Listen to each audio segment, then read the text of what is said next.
Assalamualaikum warahmatullahi wabarakatuh. Alhamdulillahirabbil alamin. Amma ba'du. Pemirsa yang dirahmati oleh Allah Subhanahu wa taala dimanapun Anda berada, mudah-mudahan antum semua diberikan sehat walafiat, panjang umur, berkah rezeki. Amin ya Allah ya rabbal alamin.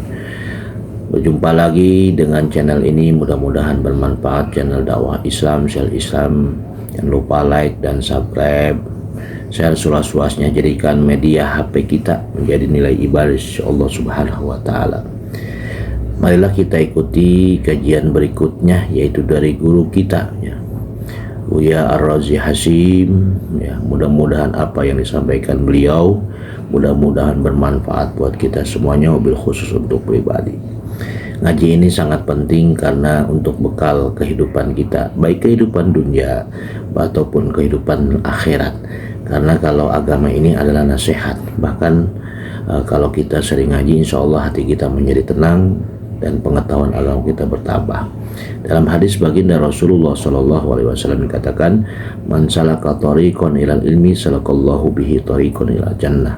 Siapa orang yang menempuh perjalanan untuk menuntut ilmu, maka seakan-akan ia ini dibimbing oleh Allah untuk masuk surganya Allah Subhanahu wa taala.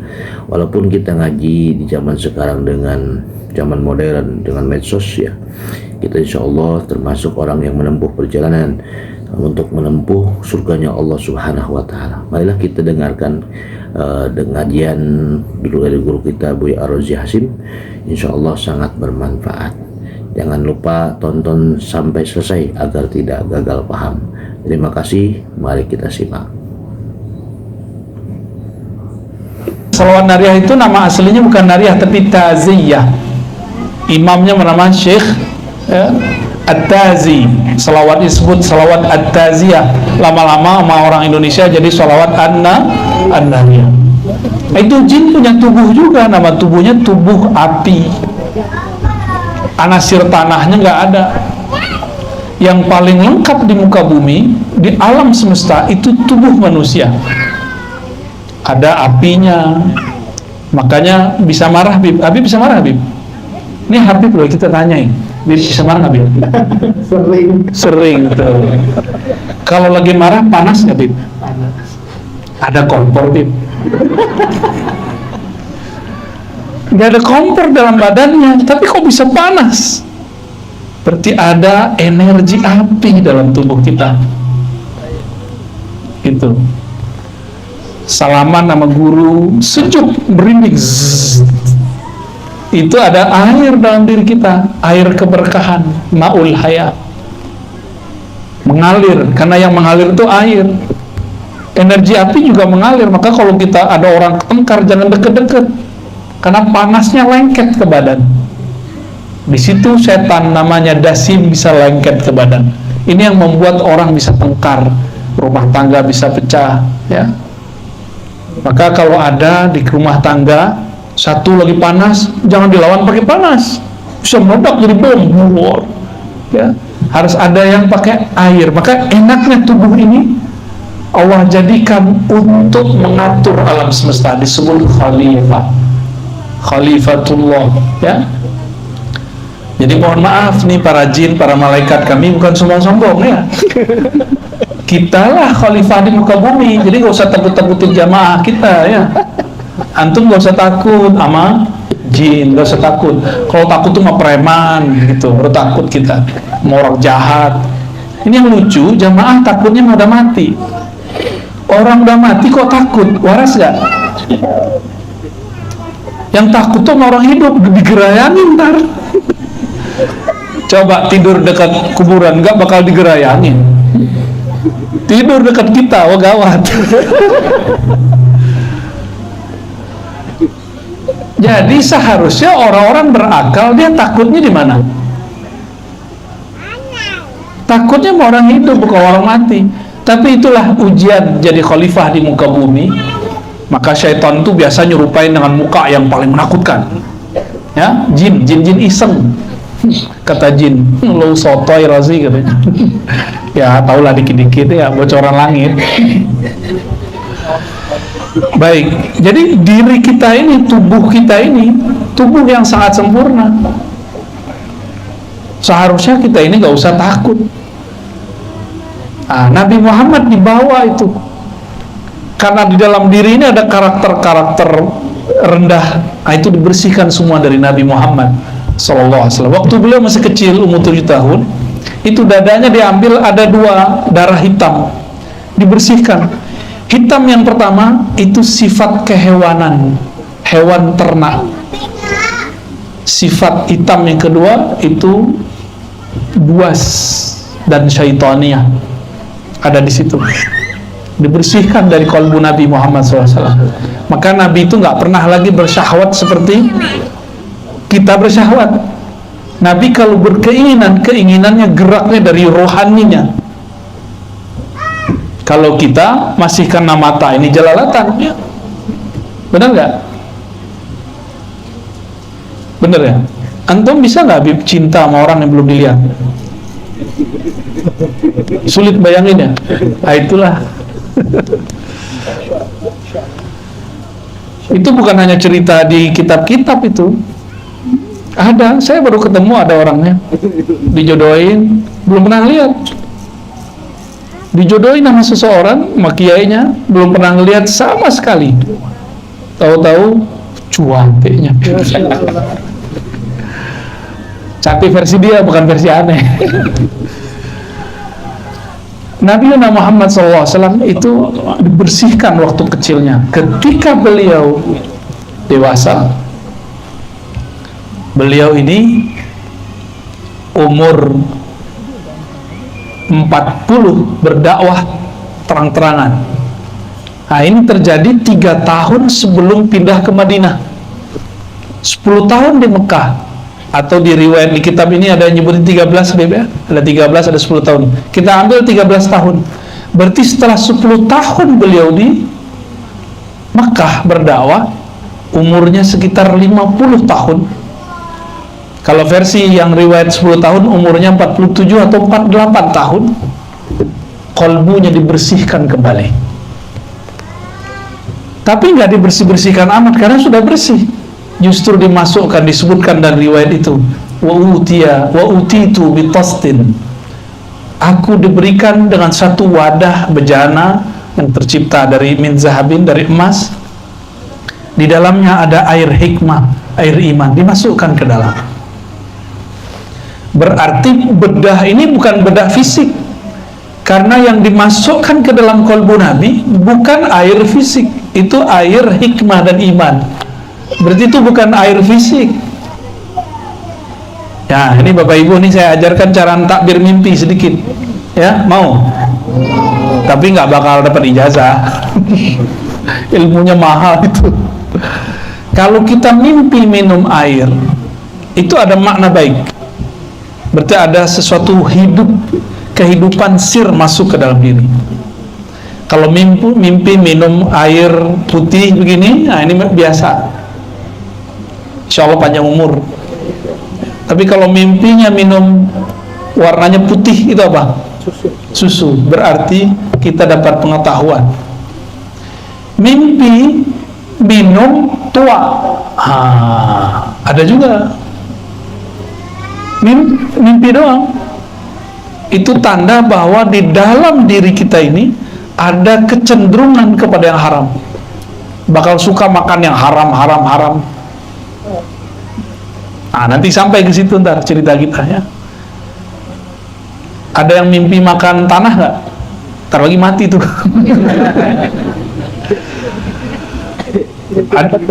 Mimpi dapat berlian. Wah, dia habis ngeliat toko kemarin terus ngayal. Ayo.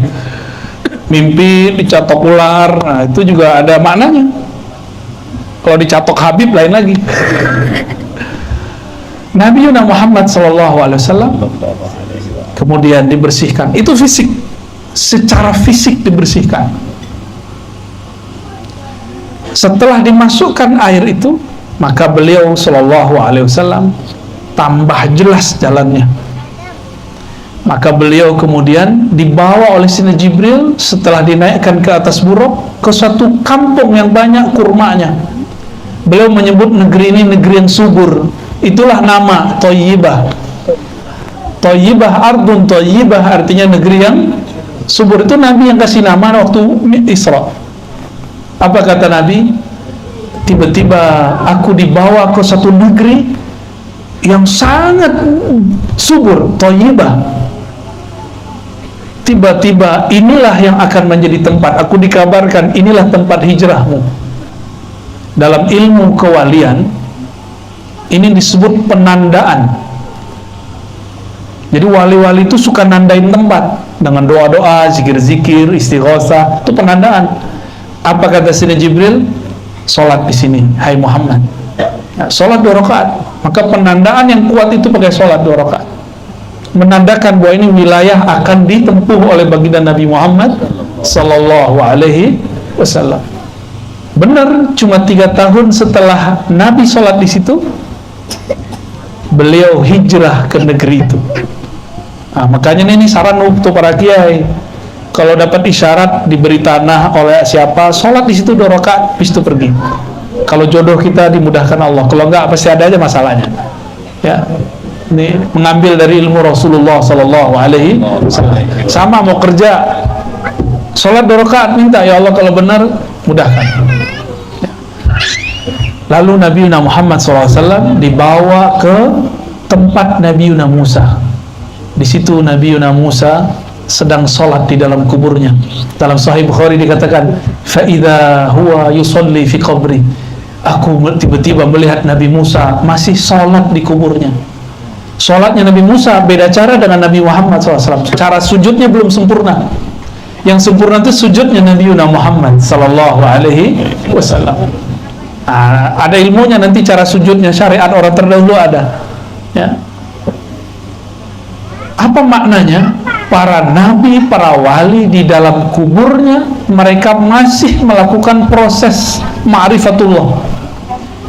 Itu sholat bukan sholat cari pahala. Orang udah mati masih cari pahala nggak? Orang udah mati masih dapat pahala nggak? Itu sholat apa itu? Itu namanya sholat ma'rifat, bukan sholat ibadat. Kalau kita ini sholat kita ibadat, cari pahala, bener. Tapi kalau di dalam kubur nggak ada lagi. Maka sholat ini sholat menambah ma'rifatullah. Jadi Nabi Musa selama dalam kuburnya menunggu kemunculan Nabi Muhammad SAW, sekedar ingin kemudian sholat di belakang Nabi menyempurnakan ma'rifatnya. Nanti kita coba lihat ya. Tiba-tiba kemudian Nabi Muhammad SAW dibawa ke Baitul Lahmin. Bait Lahmin artinya rumah daging. Disitulah Sayyidina Musa dilahirkan. Disitulah Sayyidatuna Maryam melahirkan Sayyidina Isa ibnu Maryam. Lalu kata beliau, aku disuruh untuk memarkir. Jadi markir itu sudah ada ilmunya dari dulu ya. Tapi kalau buruk itu diparkir cukup ditaruh aja, taruh diikat seperti onta itu diikat sih, nggak perlu kuat, karena onta itu patuh sekali kepada tuannya. Masuklah Sayyidina Nabi SAW ke dalam Al-Masjid Al-Aqsa. Apa mana Al-Aqsa? Al-Aqsa, saya dulu meneliti teks-teks ulama terdahulu di Mekah, menyebut Indonesia dengan sebutan Al-Hind Al-Aqsa. India jauh, India udik. Jadi kita ini disebut orang udik sama orang Arab dulu, sama jin-jin antum tuh.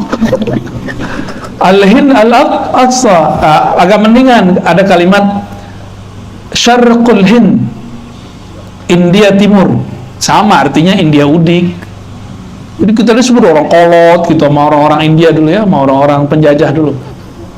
Tapi ternyata orang Arabnya ada di sini sekarang. Alhamdulillah, kualat bib ya, kualat yang indah. Jadi Aqsa artinya jauh atau bisa timur, bisa berarti timur, tapi bukan timurnya Mekah, artinya jauh. Maka Al-Masjid Al-Aqsa ya, minal Masjidil Haram ilal Masjidil Aqsa, masjid yang jauh sekali. Dulu belum ada GPS, benar nggak? belum ada itu tuh mobilnya, mobil Toyota, Honda, apa itu ya, bid'ah semua itu ya, nggak ada zaman Rasul itu. Bid'ah mubah, bid'ah kan bagi 5, kalau sama kawan kita baginya 2 aja.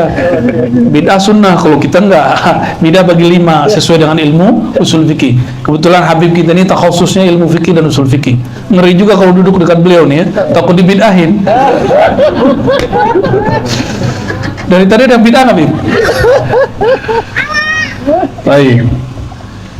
Masuklah Sayyidina Nabi SAW ke masjid. Ternyata arwah para nabi sudah ada di sana, kecuali 2 nabi. Nabi Idris, Nabi Isa itu punya fisik, selebihnya cuma arwah. Tapi ingat, jika jin bisa menjelma bertubuh, malaikat pun bisa nyamar jadi manusia. Lebih tinggi nabi atau malaikat? Atau jin? Jin bisa nyerupain jadi genderuwo, jin bisa nyerupain jadi kuntil anak, Pontianak kata orang Kalbar, kita dari sana juga. Jin bisa nyerupain jadi pocong, ya kan? Kan jinnya orang sini beda sama jinnya orang Cina. Jin orang Cina gimana?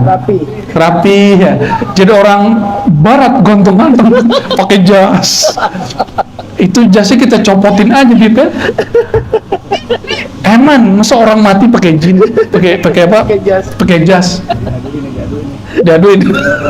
Ini termasuk ini enggak pelecehan kan? Penistaan agama.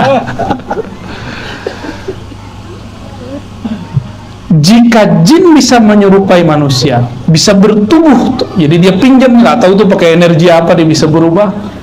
Malaikat bisa yatamatsal rajulan sawiyya, bisa menyerupai laki-laki yang sempurna, rajulan sawiyya, sawiyya kamilan. Masa Nabi gak bisa?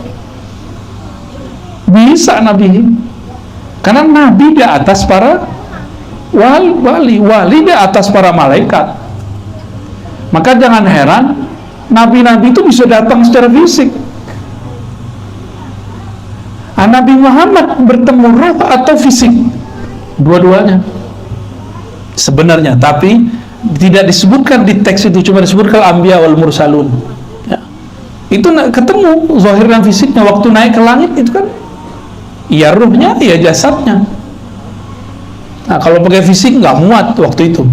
Waktu di Al-Masjidil Aqsa ini dimensinya sudah beda, alamnya sudah beda, udah alam arwah-arwah suci ya. Jadi kalau ada sekarang orang ngaku ngelihat jin indigo, kok percaya? Sama orang ketemu Nabi kok nggak percaya ya? Maka Nabi ngomong, man ra'ani fil manam fasayarani yaqza, yang mimpi ketemu aku akan melihatku dalam keadaan jaga. Ketemu fisik, cuma orang nggak lihat. Orang nggak nyangka kalau itu Rasulullah SAW. Apalagi Sayyidina Khidir alaihissalam ya. Kadang-kadang dia mampir, Bib, ya, ngeliat-ngeliatin kita ya. Nabi Musa aja diajar Nabi Khidir, siapa kita ya? Kita lebih pantas diajar oleh beliau ya. Salatu salamu alaika ya Sayyidina Baliyah. Maka Nabi, beliau mengatakan faqaddamani Jibril, lalu Jibril menyuruhku ke depan, a'ummuhum, untuk mengimami mereka sholat. Tuh, coba lihat, kalau kita belajar fikih gimana, Bib? Orang yang jadi imam itu yang paling banyak hafalan, terus paling afqah, paling paham. Kalau udah sama paham, paling tua fisiknya. Nah, ini terjawab semua nih. Nabi Muhammad secara fisik baru lahir, umurnya 48 atau 47 tahun atau 50 tahun kalau versi satu riwayat ini. Mengimami Nabi Adam yang umurnya di atas 1000 tahun. Kan beliau di surga udah berhari-hari. Satu hari di surga 1000 tahun di muka bumi. Jadi Nabi Adam itu umurnya ribuan tahun. Tapi ketika di bumi, ya cuma seharinya sorga lah kira-kira umurnya. Kalau Nabi Nuh umurnya kurang 50 tahun sedikit. Jadi kira-kira kurang 5 menit lah di surga. Kurang dikit. Itu Nabi Nuh. Lama nggak hidup di surga? Lama. Maka orang bosan kawin di sono. Kalau di sini doyan ya.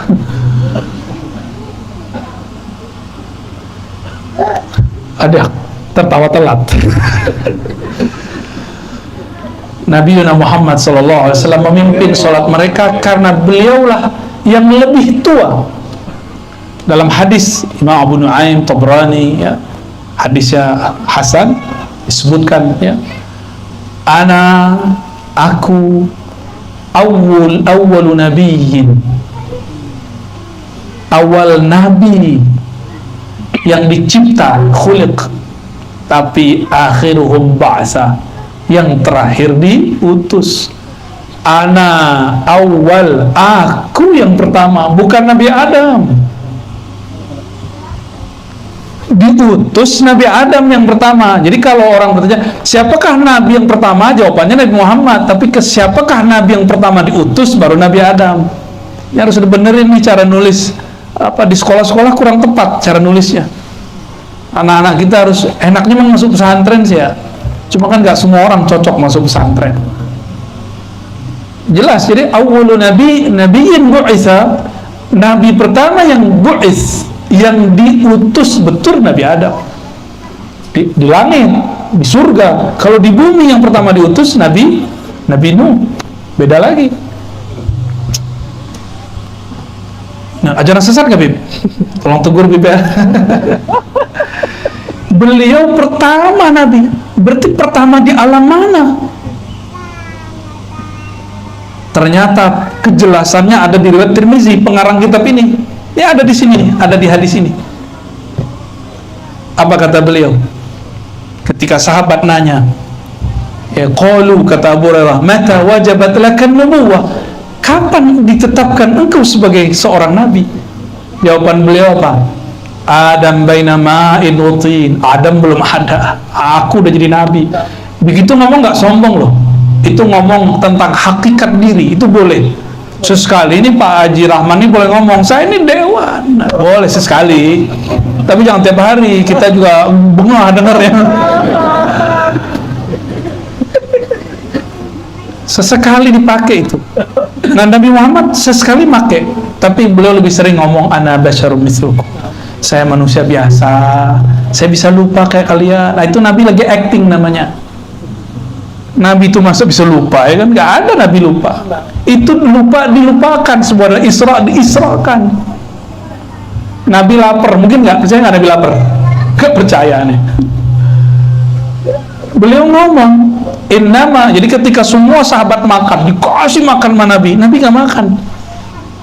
Satu kali 3 hari mereka nggak makan. Nabi kuat, sahabat-sahabat dan jerit, wah Rasulullah, kami belum makan. Itu pemimpinnya Abu Hurairah tuh. Makanya ada orang salah paham tentang ada Abu Hurairah, dikira Abu Hurairah ini monster perut. Itu mereka sulah ada sama Abu Hurairah. Abu Hurairah itu orang yang disayang Rasulullah Sallallahu Alaihi Wasallam. Santri beliau yang paling rajin lah. Ketika semua orang bekerja, kawin, dia nggak kawin dia. Meninggal Rasulullah baru dia nikah, baru dia kerja. Abu Hurairah bukan orang yang perutnya besar seperti yang diceritakan pembenci sahabat Rasulullah. Sayyidina Abu Hurairah datang ke Rasulullah, perut kami belum makan 3 hari. Nabi acting juga, ditaruh batu 2 atau 3. Itu hadisnya sahih. Tapi di hadis yang lain, di mana kita tahu kalau Nabi ini lagi acting? Bukan Nabi ini suka memalsukan diri, enggak. Begitulah Allah nyuruh, dah Muhammad sekarang kamu seperti orang lapar beliau. Sekarang kamu seperti orang nggak perlu makan. Kata Nabi, innama saqani rabbi wa at'amani. Yang ngasih makan minum aku langsung Allah. Udah kalian makan semua, makan minum semua, aku nggak perlu. Jadi Nabi itu yang penting umatnya makan, beliau nggak makan nggak apa-apa. Itu Rasulullah Shallallahu Alaihi, karena bintik hitam tadi sudah dibersihkan dari kalbu beliau.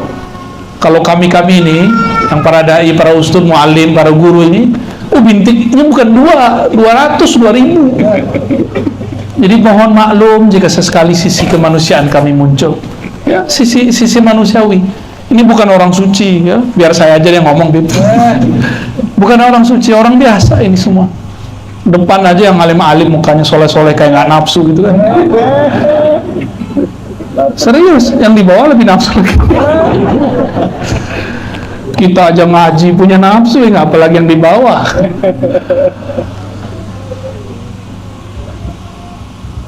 Nabi sering disuruh begitu, sallallahu alaihi wasallam. Maka ketika beliau mengatakan, aku sudah diangkat jadi nabi, Adam belum dicipta, itu bukan sombong, itu namanya tahaddus bin ni'mah. Ya, akhir surat Ad-Duha apa? Coba bacain. Ini lagi murojaah nih, ayo bacain kan. Kalau Habib mesti hafal. Ayo. Akhir surat Duha. 1, 2, 3. Bi ni'mati rabbika fahaddits. Masa itu nggak hafal? Gimana mau masuk surga? Pernah masuk surga nggak pakai Ad-Duha, pakai la ilaha illallah. Cuma makom di surga 1 huruf Quran. Kalau hafal Wadduha sampai akhir kan makomnya tinggi gitu. Terhadap nikmatmu, nikmat Rabbmu hai Muhammad, maka ceritakanlah.